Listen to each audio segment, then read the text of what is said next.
Saudações, Vigia das Pessoas. Estamos vendo a série Classe VIP. Essa série tem por objetivo estudar as lições da escola sabatina com o objetivo de oferecer a você subsídios aos estudos que temos tido aqui. São mais de 700 vídeos falando de Jesus, falando de Deus e da prática da salvação do mundo. Hoje nós vamos falar da lição 13. A lição 13 é a última lição do quarto trimestre de 2024. Eu estou fazendo um pouquinho antes do tempo, porque meu objetivo é completar todo o estudo da Bíblia ainda esse ano. Nós já comentamos todos os livros de Marcos, Lucas e João, e agora, depois disso, vamos comentar Mateus, tá bom?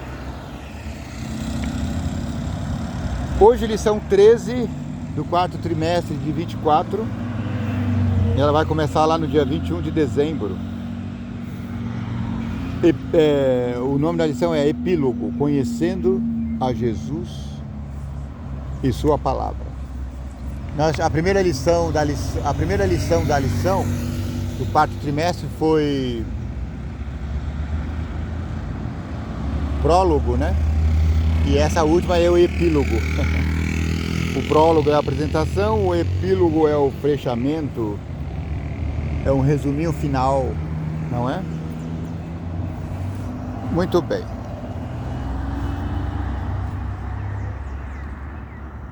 Verso para inculcar. Vocês examinam as Escrituras, porque julgam ter nelas a vida eterna, e são elas mesmas que testificam de mim. João 5,39. Leituras da semana. João 21, 11, 9 e 10. João 8, 42 até o 44. João 4, 46 até o 54. 2 Timóteo 3,16. João 15, 1 até o 11. O Evangelho de João, assim como o de Marcos, termina com um encontro na Galileia. Esta última semana de estudos sobre João trata desse encontro, mas conectando ao tema de como podemos conhecer a Jesus e a Palavra de Deus. É um conceito que percorre todo o quarto evangelho. Embora os discípulos tivessem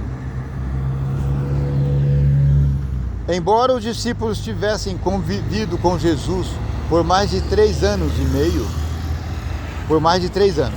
meio, ainda estavam despreparados para a crucifixão e a ressurreição, ainda que Cristo lhes tivesse dito várias vezes o que aconteceria.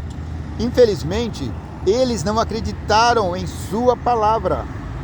Hoje, podemos correr o mesmo risco de escutar ou até mesmo ler a palavra de Deus, mas não a ouvirmos de fato, não permanecermos nela e não obedecermos a ela. Ou seja, não aceitarmos como a luz que deve guiar nossos pensamentos e nossas ações. Infelizmente, é nosso ponto que muitos cristãos, às vezes, involuntariamente erram. Vamos examinar alguns dos ensinamentos centrais de João que podem nos ajudar a ir além do mero conhecimento teórico de Jesus, para, em vez disso, conhecê-lo melhor e nos aproximarmos cada vez mais dele e de sua palavra. Encontro na Galileia. Leia João 21, 1 a 19. Que verdades cruciais são reveladas nesse texto, especialmente sobre a graça de Deus e a humildade humana? João capítulo 20 termina mencionando o propósito do livro. Esse seria o momento natural para concluir o Evangelho, mas há mais um capítulo que começa com alguns discípulos na Galileia. Pedro sugere que passem uma noite no lago. Parece que os velhos tempos voltaram e os discípulos regressaram à pesca, mas naquela noite não pegaram nada. De manhã, um estranho que estava na praia lhes disse para jogarem a rede do lado direito do barco. Eles pegaram tanto peixes que não conseguiam puxar a rede. Lembrando o início do ministério maravilhoso deles com Jesus, Lucas 5:1-11. João reconheceu Jesus e contou a Pedro, que por sua vez pulou na água e nadou até a praia. Jesus fez 3 perguntas a Pedro, relacionadas ao seu amor pelo Mestre. Antes da crucifixão, quais foram as perguntas que Jesus fez a Pedro? Pedro, tu me amas? Antes da crucifixão, Pedro disse que daria a vida por Jesus, João 13:37. Foi então que ele predisse que o discípulo o negaria 3 vezes, João 13:38. Nesse encontro na Galileia, Pedro fez de Jesus, e não de si mesmo, o ponto de referência, João 21:17. Algumas pessoas observaram que Jesus usou o verbo agapau, que significa amar, ao questionar Pedro, exceto na última vez, o que o discípulo sempre respondeu com o verbo filéu, que significa amar, mas apenas como amigo. Isso significaria que Pedro ainda não havia alcançado o tipo mais elevado de amor. Agapau? É o HP? Gente, desculpa, eu não sou grego, não sei ler grego. Mas é o HP e o filéu.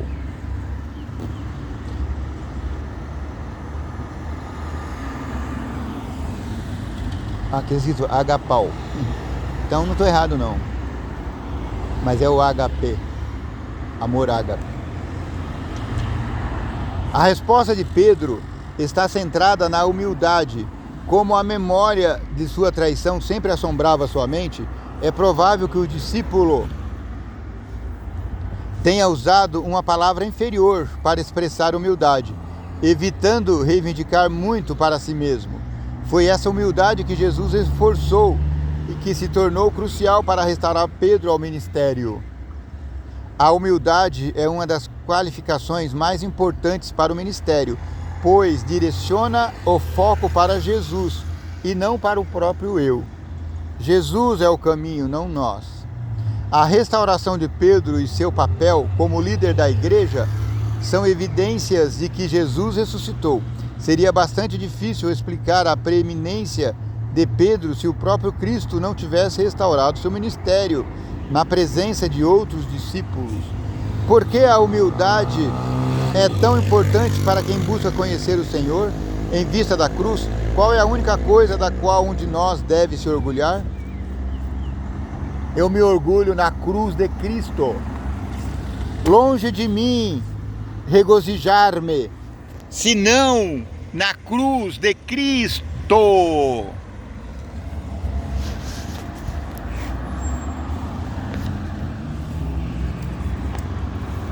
Mantendo os olhos em Jesus. Leia João 21:20.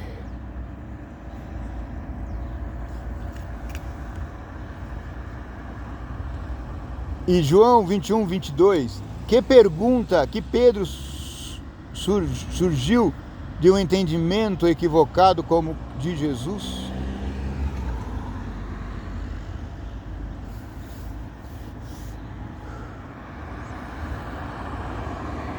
E como Jesus o corrigiu? Jesus acabava de restaurar Pedro ao ministério e havia dito: siga-me. João 21:19. Essa ordem provavelmente se referia a segui-lo fisicamente na praia. Sabemos disso porque depois Pedro se virou e viu que João também estava seguindo Jesus. Então fez uma pergunta sobre João: Senhor, e quanto a esse, o que será dele? João 21, 21. Jesus predisse como Pedro morreria. João 21, 18. Parece que Pedro estava curioso a respeito da morte de João. Jesus redireciona a atenção do discípulo para uma questão mais importante: seguir a Cristo sem se preocupar com o que aconteceria com o outro. Cuida da sua vida, Jesus disse. E se eu quiser que ele viva até o meu retorno, que tem você com isso? Leia João 21, 35 a 21, 23 a 25, como a declaração de Jesus foi mal interpretada e como o apóstolo João corrigiu esse mal entendido. Quando Jesus disse isso, que te importa, e se eu quiser que ele viva até que eu venha? Muitos dos primeiros cristãos entenderam mal o que Jesus havia dito. João 21, 22. Eles concluíram que isso significava que Jesus voltaria antes da morte de João. Eles concluíram que isso significava que Jesus voltaria antes de João morrer. À medida que João envelhecia, havia uma crise. Se ele morresse, o que aconteceu? E Jesus não tivesse retornado. João corrigiu esse equívoco, indicando que Jesus expressou uma hipótese quanto à sua vontade, em vez de fazer uma profecia sobre o que realmente aconteceria. Então, meu amigo, você deve viver como se Jesus voltasse antes de João morrer. Mas você deve se preparar como se ele levasse 2000 anos para voltar.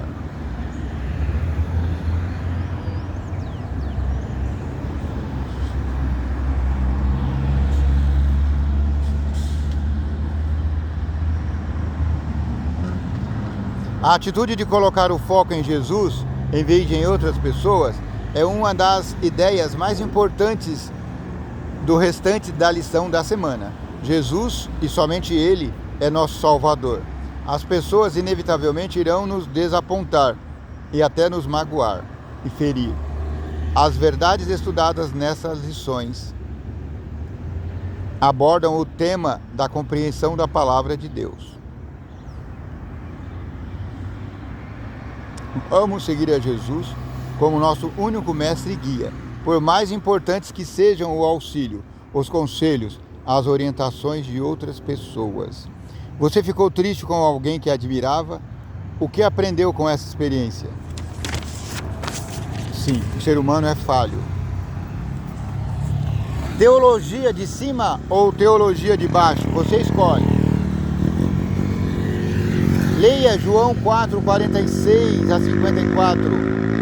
Que problema levou o oficial a Jesus e qual era a verdadeira questão envolvida? Aquele homem se aproximou de Jesus à luz do mundo, mas decidiu crer apenas se ele curasse seu filho. Podemos dizer que a teologia desse homem era uma teologia vinda de baixo, pois tinha origem humana. A teologia de baixo estabelece critérios e padrões em relação a Deus e sua palavra. As ideias humanas, embora falíveis, limitadas e subjetivas, acabam se tornando a autoridade final na interpretação da palavra de Deus. Isso é uma armadilha. Por isso nós temos que ler a Bíblia com as nossas próprias palavras. A teologia do alto, por outro lado, reage com fé assumindo desde o início a crença em Deus, em sua palavra. João 4, 48, João 6, 14 e 15, 2 Timóteo 3, 16. Quando a Bíblia é aceita pela fé, ela se torna sua própria intérprete. Nosso guia para compreender e interpretar as Escrituras deve ser a visão bíblica de mundo, em vez das filosofias mundanas, humanas. Pontos de vista humanos devem estar sujeitos à palavra de Deus e não ao contrário. Ainda os profetas, a nossa igreja tem uma profeta moderna. Mesmo os escritos delas, que são mais de 100 mil páginas, a gente vai ler e vai comparar com os escritos sagrados. A palavra final é sempre da Bíblia Sagrada. Se desejarmos crer em Jesus e no que Ele disse, devemos crer nas palavras das Escrituras. João 5, 46 e 47. Se vocês permanecerem na minha palavra, são verdadeiramente meus discípulos. João 8, 31. Se duvidarmos da palavra, ela não permanecerá em nós. João 5, 38. Quem me rejeita e não me recebe as minhas palavras, tem quem o julgue. A própria palavra que falei, essa julgará no último dia. Porque eu não falei por mim mesmo, mas o Pai que me enviou, esse me ordenou o que dizer e o que anunciar. João 12, 48 e 49. Ouvir a palavra vai além de absorver informações, significa fazer a vontade de Deus. Você tem que ler, meu amigo, a Bíblia e começar a cumprir os mandamentos. Essa é a resposta ativa à palavra. Se alguém decidir fazer a vontade de Deus, saberá se o meu ensino vem de Deus ou se falo por mim mesmo. João 7, 17. Ouvir e praticar a palavra de Deus é uma expressão de amor a Deus. Se alguém me ama, guardará a minha palavra, e o meu Pai amará e viveremos para ele, e viremos para ele, e faremos nele morada. Amém. João 14, 23. Qual é a relação entre amor a Jesus e a obediência? Porque qualquer suposta obediência que não esteja fundamentada no amor corre risco de cair no legalismo. Obediência tem que ser por amor. Permanecendo em Jesus. Como é descrito o impressionante poder de Cristo para atrair? João 12, 32. O Evangelho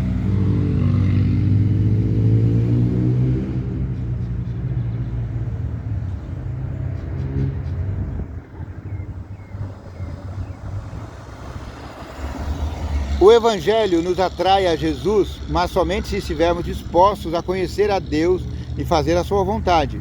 Em João, as pessoas que se encontraram com Jesus tinham duas reações: aceitavam a luz e cresciam na fé, ou rejeitavam a luz e se aprofundavam na cegueira espiritual. Todos se depararam com Jesus e fizeram escolhas em relação à verdade e à luz que ele trouxe. Nicodemos, a samaritana, o oficial do rei, o paralítico junto ao tanque de Betesda, os 5.000 alimentados com pães e peixes, os irmãos de Jesus, os líderes, o cego de nascença, que é o meu favorito. Ele era eu chamo ele de o missionário, o missionário do templo, porque ele pregou dentro do templo contra os sacerdotes e doutores. Maria e Marta, Pilatos e entre outros.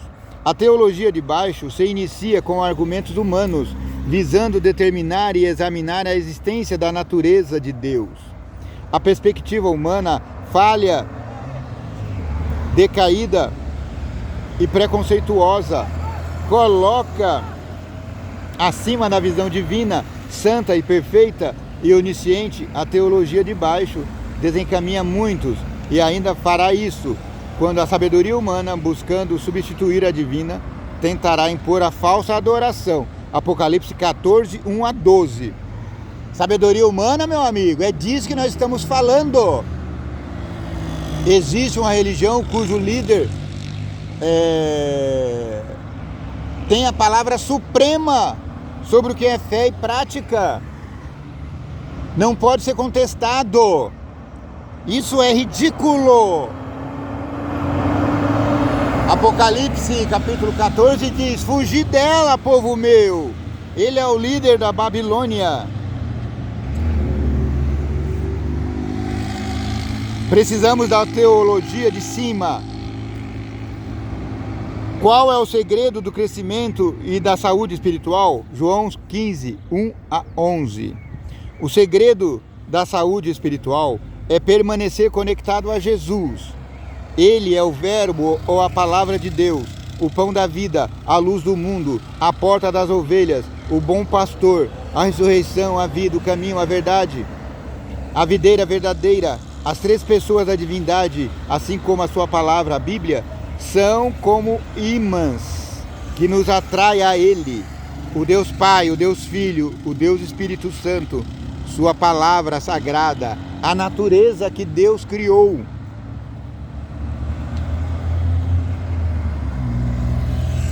Se não resistirmos, tanto Deus quanto a sua palavra nos atrairá para si. A voz de Deus está nos falando por meio da sua palavra, e há muitas vozes que serão ouvidas por nós.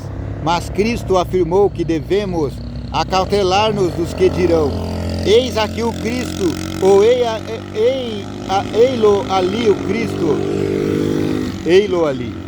Marcos 13, 21. Por consequência, como saberemos que eles não têm a verdade, a não ser que levemos tudo às Escrituras? Em seguida, devemos renunciar aos nossos próprios pontos de vista e nos submeter ao que é apresentado na palavra de Deus. Por exemplo, meus irmãos, eu já falei aqui outras vezes que eu não acreditava que Israel teria proeminência no desfecho de Apocalipse. Aí eu estava ouvindo um sermão de manhã, pastor Samuel Ramos, e ele estava falando sobre o Apocalipse Daniel 12 e Apocalipse... Esqueci agora qual era o Apocalipse. Mas ele estava falndo da sexta e sétima trombeta, sexto e sétimo selos. E ele falava que nos últimos dias a igreja protestante, ele não falou nessas palavras, eu estou falando de mim mesmo, a igreja protestante se uniria ao papado para forçar o entendimento e para impor a guarda do domingo como o dia santo. E aí ele falou uma coisa que eu fiquei encucado, porque ele disse: Israel é importante na profecia bíblica, sim, e ele disse que nos últimos dias a guerra do Hamas contra Israel vai acabar e Roma será o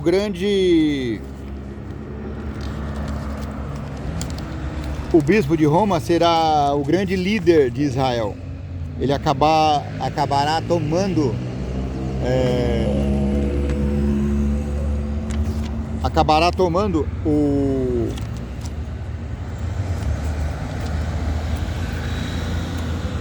a proeminência na liderança do mundo.